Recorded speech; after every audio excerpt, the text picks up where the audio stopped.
ரகுபதியும் சிதம்பரத்தோட வீடுமே தேடி போயிருந்திருப்பாரு. பார்த்தா அங்க வெற்றியோட அம்மாவுமே இருந்திருப்பாங்க. அதை பாக்குற ரகுபதிக்கு இப்ப ஷாக் ஆயிட்டு இருக்கும். 15 வருஷத்துக்கு முன்னாடி சிதம்பரம் ஏதோ காசு திருடி போயிட்டான்னு சொல்லி இருந்திருப்பாங்க. அதை கேக்குறாங்க அம்மாவும், அந்த காசு அவர் எடுத்திருந்தானா நாங்க ஏன் சார் இன்னும் இந்த நிலைமையில இருக்க போறோம், செஞ்சு இதெல்லாம் பத்தி வெற்றி கிட்ட சொல்லாதீங்க சார், நல்லதோ கெட்டதோ அவரை பத்தி எதுவுமே அவனுக்கு தெரிய வேண்டாம் அப்படின்றதுமே சொல்லி இருந்திருப்பாங்க. செல்வியும் காலேஜ் போயிட்டு வீட்டுக்கு வந்திருப்பா. வீட்டுக்குள்ள யாரோ ஜென்ஸ் உட்காந்துட்டு இருக்கிறத பார்த்ததும் தயங்கி வந்து நின்று இருந்திருப்பா. அதை பாக்குறாங்க அம்மாவும், இவர்தான் வெற்றி வேலை பாக்குற ரெசார்ட்டோட ஓனர் அப்படின்றதுமே சொல்லி இருந்திருப்பாங்க. அதை கேட்கிற செல்வியும், அண்ணா வந்திருக்கா என்கிட்ட சொல்லவே இல்லையே அப்படின்னு சொல்லி வெற்றியுமே கூப்பிட்டு இருந்திருப்பாங்க. அவங்க அம்மாவும் வெற்றிலாம் வரல அப்படின்றதுமே சொல்லிட்டு இருப்பாங்க.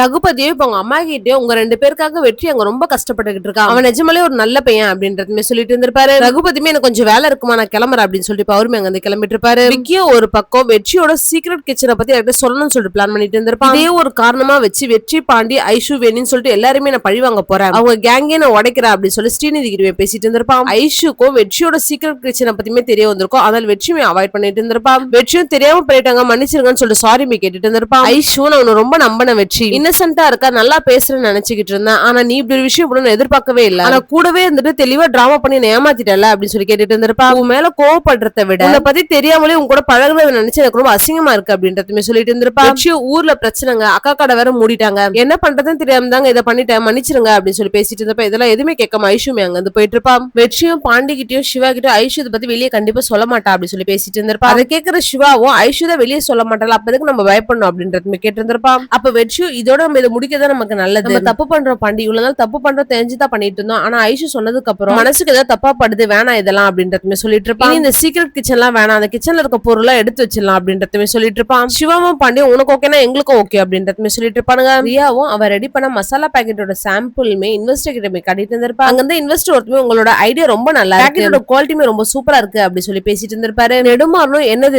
இது என்னோட ரெசிபியே கிடையாது, RR ரெசார்ட்டோட ரெசிபி, என்னோட ரெசிபி தானே, அப்ப எதுக்கு RR ரெசார்ட்டோட ரெசிபின்னு போட்டிருக்கீங்க அப்படின்னு சொல்லி கொஸ்டின் பண்ணிட்டு இருந்திருப்பாரு. RR ரெசார்ட் ஒரு லேண்ட்மார்க்னா அதுல செஃப் நெடுமாறன்றது ஒரு பிராண்ட் அப்படின்றது சொல்லி இருந்திருப்பாரு.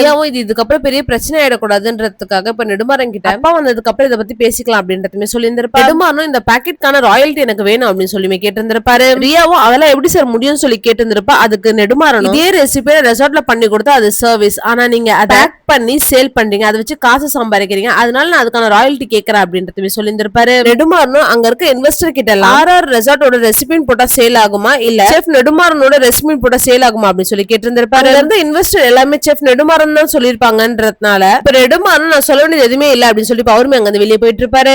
விக்கியும் இப்ப நெடுமாறன் கிட்ட பேசுறதுக்காக அவர் ரூமுக்கு வெளியே நின்னுட்டு இருந்திருப்பாரு. அதை பாக்குற நெடுமாறனும் என்ன வேணும் உனக்கு அப்படின்னு சொல்லி கேட்டு இருந்திருப்பாரு. அப்ப விக்கியும் உங்களோட பெர்மிஷனோட இங்க இருக்க எல்லா செஃப் கிட்ட நான் பேசணும் செஃப் அப்படின்றதுமே சொல்லி இருந்திருப்பான். அதை கேட்கிற நெடுமாறனும் அங்க இருக்க செஃப்ஸ்மே கூப்பிட்டு இருந்திருப்பாரு. அப்பதான் விக்கியும் அவங்க கிட்ட இருக்க வீடியோமே எடுத்து காட்டி இருந்திருப்பான். அதை பாக்குற நெடுமாறன் இப்ப பயங்கரமா ஷாக் ஆயிட்டு இருப்பாரு. இப்ப விக்கியும் அங்க இருக்க மத்த செஃப்ஸ்க்கு அந்த வீடியோமே காட்டி இருந்திருப்பான். அதை பாக்குற ஐஷுமே இப்ப செமையா ஷாக் ஆயிட்டு இருப்பா. அதான் அந்த வீடியோவை வெற்றி சீக்ரெட் கிச்சன்ல சமைக்கிற வீடியோவா தான் இருந்திருக்கும். ரூம் சர்வீஸ்ல இருக்க வெற்றி இங்க யாருக்குமே தெரியாம கிச்சன் வச்சு நடத்திக்கிட்டு இருக்கான், அது இந்த ரெசார்ட்டுக்கும் நம்ம கிச்சனுக்கும் பெரிய துரோகம் அப்படி சொல்லி பேசிட்டு இருந்திருப்பான். இதுல யாரெல்லாம் இருக்காங்க எவ்வளவு நாள் நடந்துகிட்டு இருக்கிறதுலாம் எனக்கு தெரியாது, நம்ம சூஷெஃப் ஐஷு இதை வீடியோ எடுத்து தந்தனால தான் நம்மளால கண்டுபிடிக்க முடிஞ்சது அப்படின்றதுமே சொல்லிட்டு இருப்பான். விக்கி அப்படி சொன்னதை கேட்கிற ஐஷுக்கும் இப்ப ஷாக் ஆயிட்டு இருக்கும். இதை கேட்டுக்கிட்டு இருந்த நெடுமாறனும் இப்ப ஐஷு கிட்ட போயிட்டு உன்னை நினைச்சா ரொம்ப பெருமையா இருக்கு அப்படின்றதுமே சொல்லி இருந்திருப்பாரு. ஐஷுவும் பதட்டம் ஆயிட்டு இருப்பான்றதால அவளால எதுவுமே பேச முடியாம போயிட்டு இருக்கோம். நெடுமாறனும் இன்னைக்கு அவன் கதையை முடிக்கிறேன் அப்படின்னு சொல்லிட்டு எல்லாரும் என்ன ஃபாலோ பண்ணி வாங்க அப்படின்னு சொல்லிட்டு அவருமே அங்க வந்து போயிட்டு இருப்பாரு. வெற்றியும் அந்த சீக்ரெட் கிச்சனுமே காலி பண்ணிட்டு இருந்திருப்பான். அப்ப அவனுக்கு கஸ்டமர் கிட்ட இருந்து கலந்துருக்கும், ஆர்டருமே வந்திருக்கும். அதை கேட்கிற வெற்றியும் இல்ல சார் வெளியே இருந்து ஃபுட் வாங்கிட்டு வரக்கூடாது ஸ்ட்ரிக்ட்டா சொல்லிட்டாங்க சார் அப்படின்றதுமே சொல்லிட்டு இருப்பான். காலுமே கட் பண்ணிட்டு எடுத்து வச்சிட்டு இருந்திருப்பான். ஒரு பக்கம் நெடுமாறனும் ரெசார்ட்ல இருக்க எல்லாருக்குமே இன்ஃபார்ம் பண்ணி வெற்றி சீக்ரெட் கிச்சன் வச்சிருக்க இடத்துக்குமே கொண்டு போயிருந்திருப்பாரு. நெடுமாறன் அங்க பாக்குற வெற்றியுமே இப்ப பதறி போயிட்டு இருப்பான். நெடுமாறனும் வெற்றியை வெளியே தள்ளிட்டு விக்கியும் ஹரியும் அந்த கிச்சன்ல எல்லா பொருளுமே எடுத்து வெளியே போடுங்க அப்படின்றதுமே சொல்லி இருந்திருப்பாரு. நெடுமாறனும் இப்ப வெற்றி போட்டு பயங்கரமா அடிச்சிட்டு இருந்திருப்பாரு. அங்க வந்த ராஜனும் இப்ப நெடுமாறனுமே தடுத்து இருந்திருப்பாரு. நெடுமாறனும் சும்மா எல்லாம் ராஜனையும் போட்டு இதுதான் நீங்க ரெசார்ட் நடத்துற லட்சணமா அப்படின்னு சொல்லிட்டு வெற்றியோட வீடியோமே காட்டி இருந்திருப்பாரு. அதை பாக்குற ராஜன் ரியாவும் இப்ப ஷாக் ஆயிட்டு இருப்பாங்க. இந்த மாதிரி திருடுத்தனத்துல நீங்க கண்டுபிடிச்சு எனக்கு இன்ஃபார்ம் பண்ணும், ஆனா நான் கண்டுபிடிச்சு உங்களுக்கு சொல்ல வேண்டியதா இருக்கு, இதுதான் நீங்க ரெசார்ட் நடத்துற லட்சணமா அப்படின்னு சொல்லி திட்டிட்டு இருப்பாரு. இந்த வீடியோ எப்படி வெளியே வந்துச்சு எல்லாம் யோசிக்கிறீங்களா, இந்த வீடியோ எடுத்தது வேற யாரும் இல்ல என் பொண்ணு ஐஷு தான் அப்படின்றதுமே சொல்லி இருந்திருப்பாரு. ஐஷு தான் சொன்னதை கேட்கிற வெற்றிக்கும் இப்ப ரொம்ப ஷாக் ஆயிட்டு இருக்கும். ஐஷு என்ன பேசுன்னு தெரியாம அமைதியாவே நின்னுட்டு இருந்திருப்பா.